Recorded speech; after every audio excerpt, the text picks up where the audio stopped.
baxaq 149-a.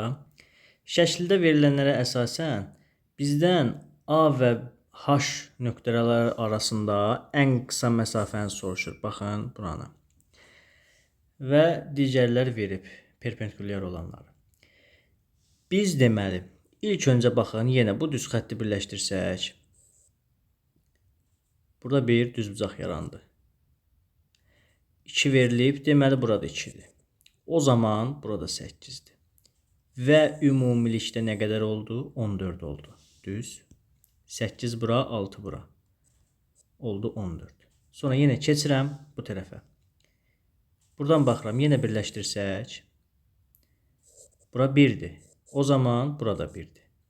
Və ümumi neçə idi? 14. Onda burada 14-dür.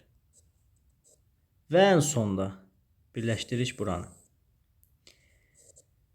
Verilib neçə? 2. Düz. O zaman burada 2-dir. Dedik axı 14 idi, düzdür?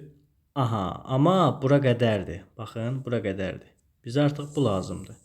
14 idi və ikisini burada çıxıb. İkisini çıxmışsa, deməli o zaman bura 12 olacaq.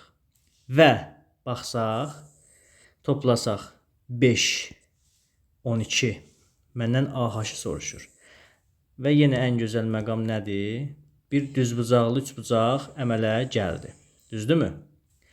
Aha, deməli bizə verilən ifadə baxın bu cürdür.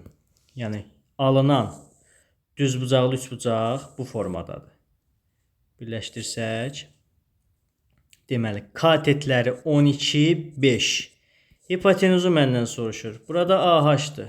Bəli. Bizdən qısa məsafə olan AH-ı soruşur. Yəni hipotenuzu. Hipotenuzun kvadratı bərabərdir katetlərin kvadrat cəminə. X kvadrat bərabər 144 üstə gəlsin 25. X kvadrat 169. Deməli X-ım 13 olar. Deməli AH 13-dür. A variantı.